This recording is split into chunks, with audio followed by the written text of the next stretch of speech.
Hi guys, welcome to my review and play ratings of Arsenal's game against Sheffield United in the FA Cup. Team news was no Guendouzi, Rob Holding was replaced by Ceballos, and um, Aubameyang rested on the bench.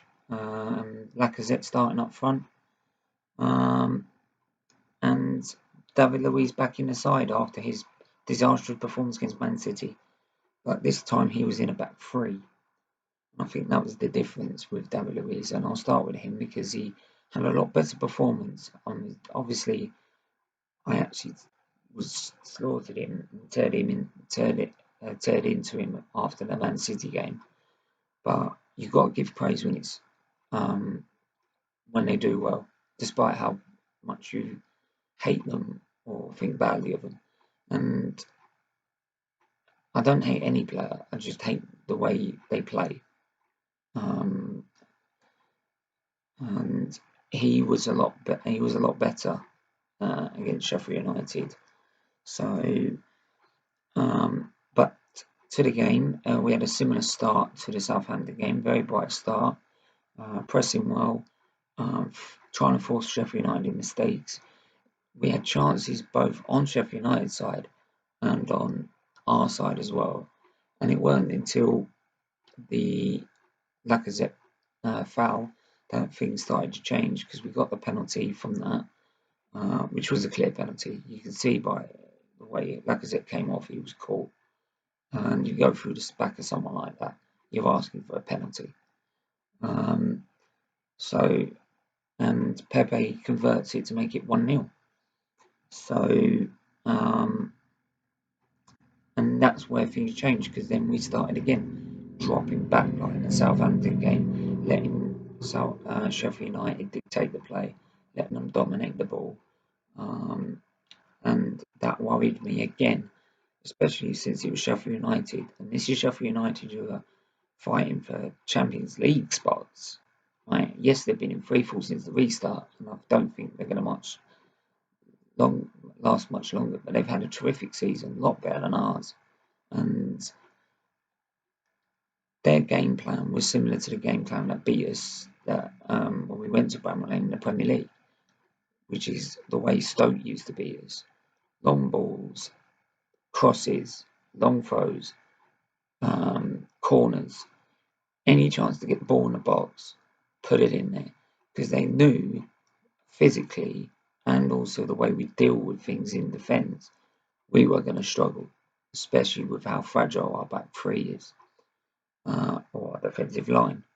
Even with Granit Xhaka, who had another influential game covering that back three. And even with Tierney, the way he played, he was a lot better than, and that and Ainsley Maitland-Niles. The two wing backs were absolutely brilliant, and you could see the difference between Maitland-Niles and Hector Bellerin. Hector Bellerin keeps getting caught out of position all the time. Maitland-Niles wasn't. He was covering his man. He was getting forward. He was attacking the space, same as Tierney, attacking the space, doing what a left back and a right back should be. And I hope Maitland-Niles stops sitting there and saying, "I want to be a midfielder," and go, "I've got a chance to break through and be better than Bellerin." If it was me, it's like anyone as a kid, I'd love to be the striker, scoring the goals. But I knew I wasn't physical enough. My best place was as a goalkeeper. So I didn't moan about it. I just played as a goalkeeper. So that's what he needs to do. Saka didn't moan about it when he was playing left back. No, he's a left winger. He just played the left back because he was getting in the team. And now he's playing as a left winger. And he's one of the first names on the team sheet. So if Maitland-Niles keeps his performance up, same as Tierney, then they're going to be first choice by far. And with Tierney, it shows also why he is above Robertson in the Scotland squad. And don't forget, Robertson's playing for Liverpool, who have just won the Premier League, and they are known to use their wing backs quite a lot. and in the way that Tini was playing yesterday, which is bombing them forward, attacking the space, but covering back as soon as they lose the ball, covering you, man. And Hector needs to sit on that bench, take a long, hard look at Maitland-Niles and how he performed and how he's performing, right? Stop worrying about the things around you off the pitch. Focus on your playing on the pitch.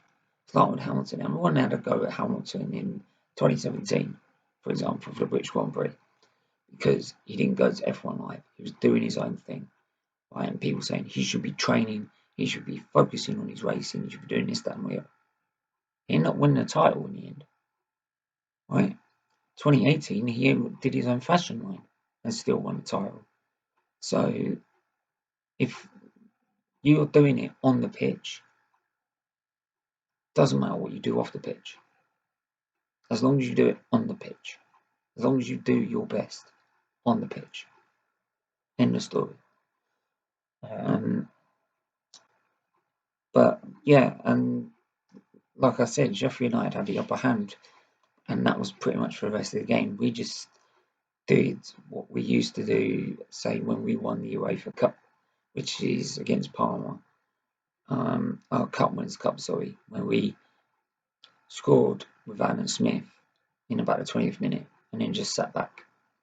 But back then we had Adams, Bold, Keown, players like that who can defend. We can't defend. I don't know why he persists with this. We need to be bombing forward and get that second goal. I was sitting there for the rest of the game praying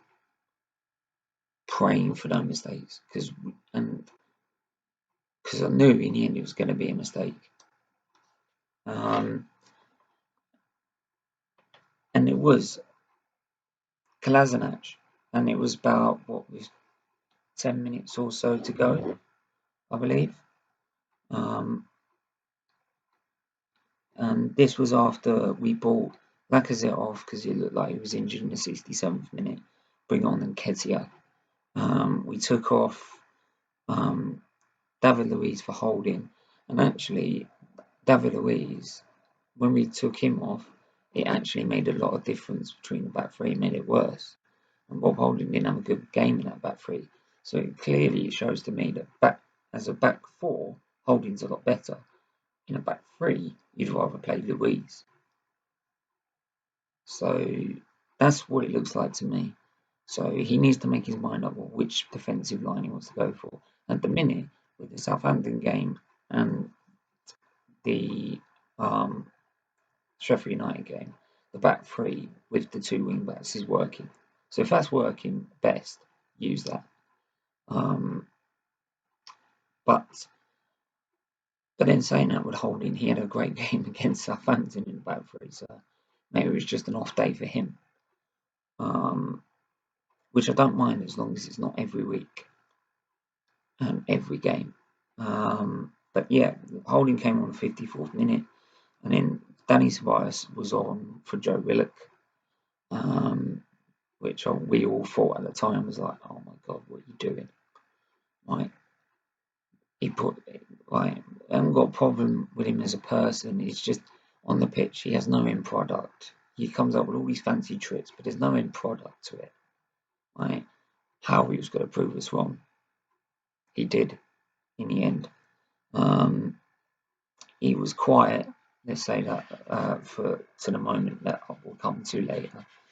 Because first we did make a mistake with all these crosses, long throws, corners, and it was a long throw in the end.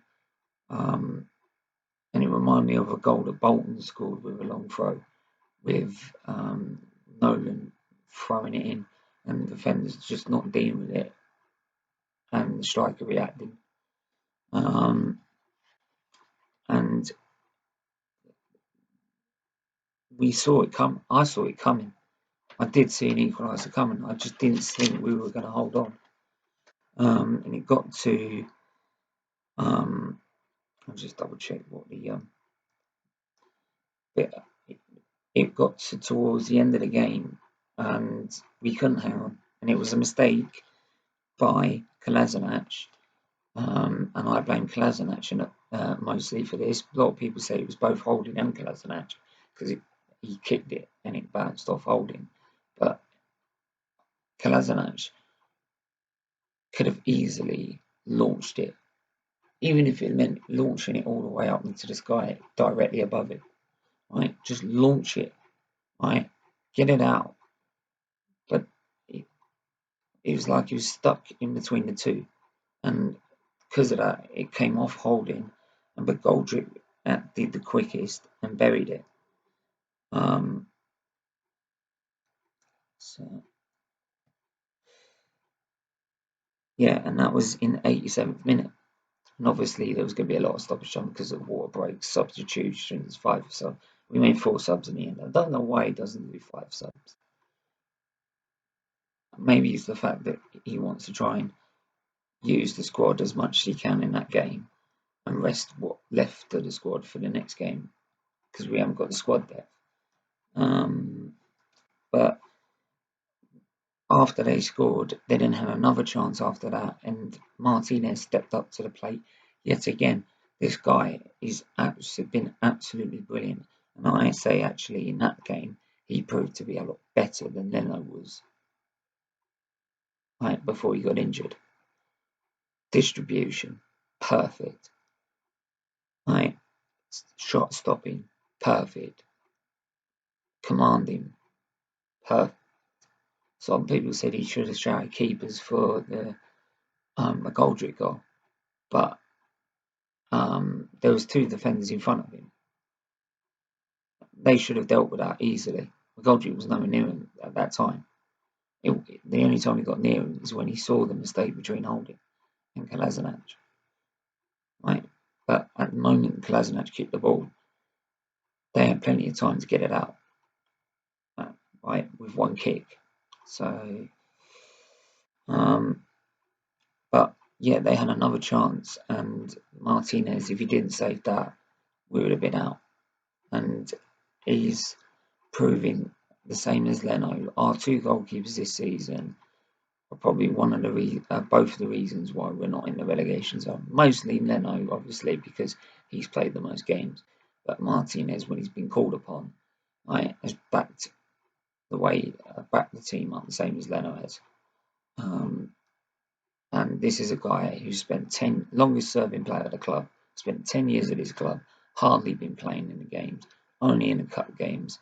Right? And unlike Matt Macy, who says, I'm not extending my contract, right, because I'm not getting enough football, has just sat there and just kept his head down.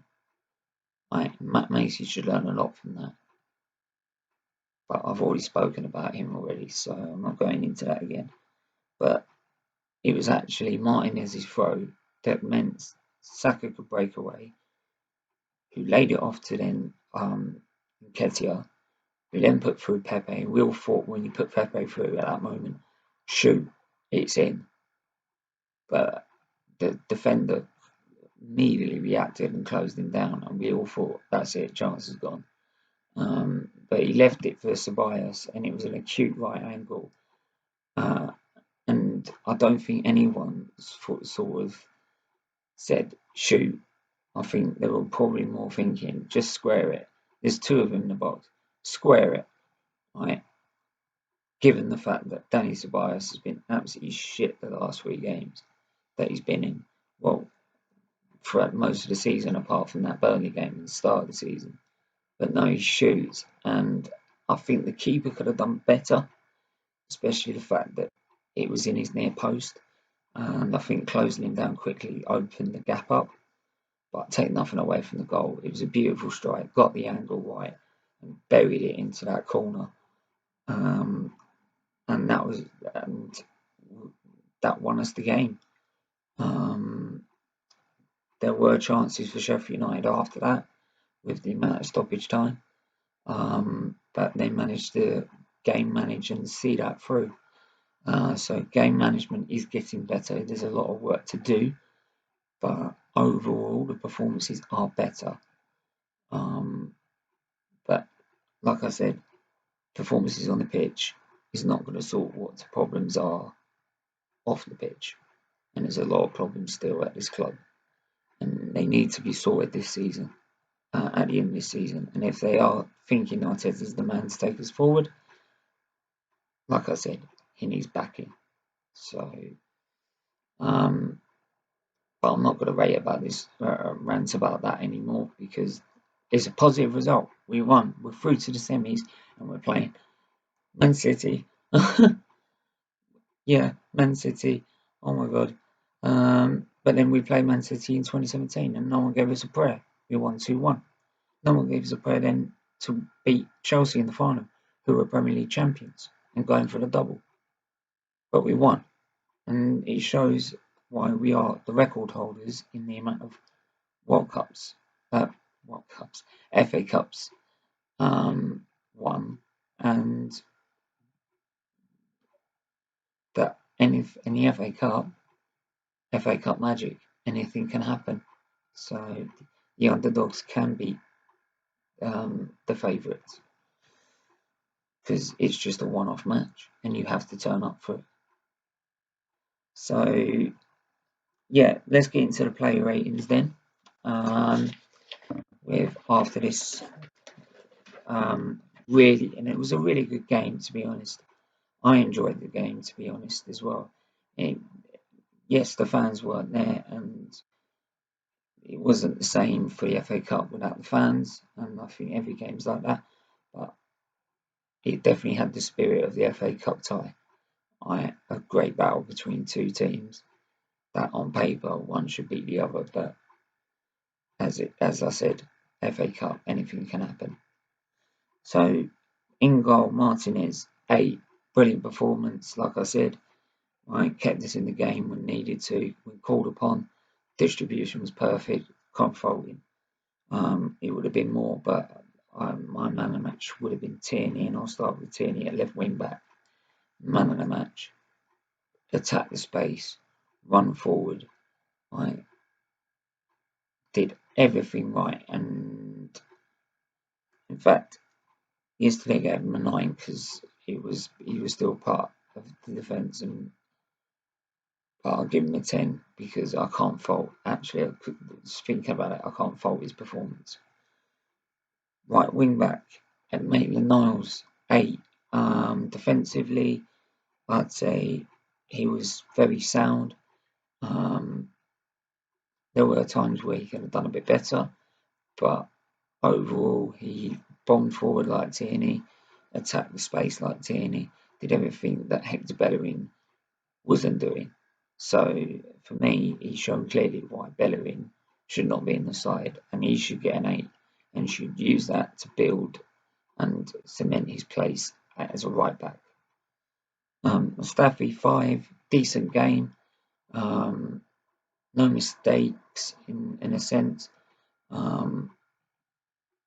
Yeah, 2 goals that were offside, but the defensive warnings were there, and in the end they weren't acted upon when they got the equaliser.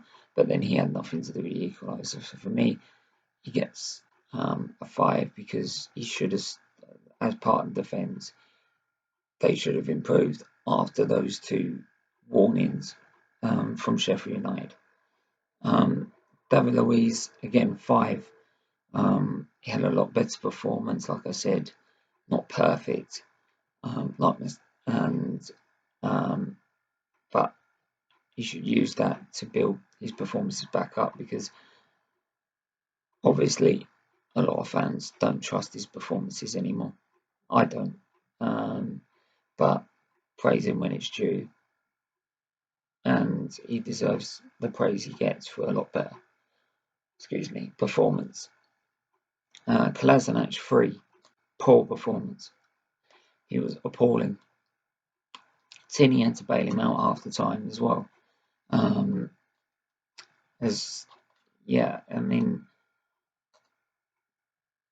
Why he was in a centre back position as a left back when he's a left back and Holding's on the bench, I don't know. And I hope he doesn't play in that squad again. He has no place in that squad. He is absolute shit. It's the same as Bellerin in a minute. So, Granit Xhaka, 7. He was very good. very controlling with the midfield. Our game management is a lot better with him in the side. And that's no matter who you put him with, Guendouzi, Willock, Ceballos. So, again, but for me, he's had his chance as a captain and he blew it. You don't throw the armband on the floor. You treat it like a piece of garbage. And the fact you got the armband when Lacazette came off is an utter banter and disgrace, right, by the club. Right, you had one chance and you blew it. I'm sorry. Right, and I will not be happy if he gets the captaincy next season.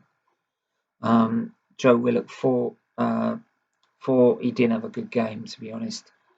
Dallying on the ball a bit. Not going and attacking forward and supporting the forwards when need to. Passing was slow and an off day for Willock, which I don't mind as long as it's not every game that they're putting in poor performances. So I'm hoping it's just a one-off. So a 4 for me. Pepe an 8. Brilliant performance down that wing, attacking, driving, trying to force errors from the defence. Pressing was good, work rate was good. And obviously scoring the penalty, very calm, collected. So an 8. Bukayo Saka again it was very quiet. It was very quiet compared to other games, which probably shows how good he's been in the other games compared to this game. So he didn't have a bad game. He was just very quiet down that left wing for me. Though he played a part in the goal. And that's probably why I give him a 7, not a 6. Because a quiet game for me, I wouldn't count as a 5 because it's not bad. So, and there are 9 mistakes. He's just been quiet. So, a 7 for me because he played a part in that, an important part of the goal. Being able to turn the defender and break. Lacazette, a 6. No, a 7, sorry. Yes, he didn't score, but he played more of a Giroud sort of role, really, where he was holding the ball up and work. But the difference is that his work rate was very good in terms of pressing and closing down, trying to force errors from Sheffield United and putting pressure on their defence and trying to help bring midfielders and the wingers into play. And it was that forced the foul and the penalty. So he gets a 7 for me. Rob Holding 5. He wasn't great. And actually, I said David Luiz was a 5, didn't I? So I'd say a 4 because he was not as good as David Luiz in that game. So for me, he gets a 4 for that performance. Danny Ceballos gets a 7. It was a lot better, and he scored the all-important goal. And it wasn't just because he scored the goal; it was the fact that he had the sense to move forward and help the free. Whereas in the previous games, he wasn't really there in terms of attacking sense. So 7 for me. Eddie Nketiah gets a 6, played an important part of the goal. And again, his work rate was great. Worked hard, and these youngsters are showing again, these internationals, how you should be playing, win, lose or draw. So a 6 for me. And Socrates, a standard 5 because he was on the 90th minute. He didn't make much of a difference. It was more about game management after scoring that goal. So a 5 for me. So yeah, that's my review. Those are the player ratings. And I also like to say I've hit 100 subscribers on his channel. Shout out to Lee Gunner for helping promoting his channel every time I've been on talking to him on his channel. And everyone else that's helped me to get to this far. I never thought I'd get 100 subscribers, and it's also thanks to you guys for smashing that button and sharing the content and liking all the and commenting on the videos. And if you have any ideas of what you'd like to know about liver disease, my life in general,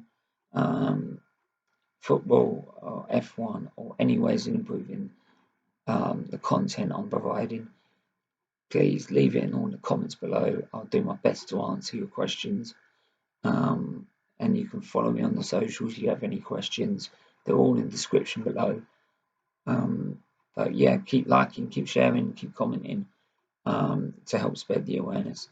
And like I said, thank you so much. And so yeah, so we're through to the semis against Man City. So yeah, bring it on. So and we're going to Wembley, Wembley. So yeah, but unfortunately the fans can't. So but anyway, stay safe, stay well, and I'll see you guys soon.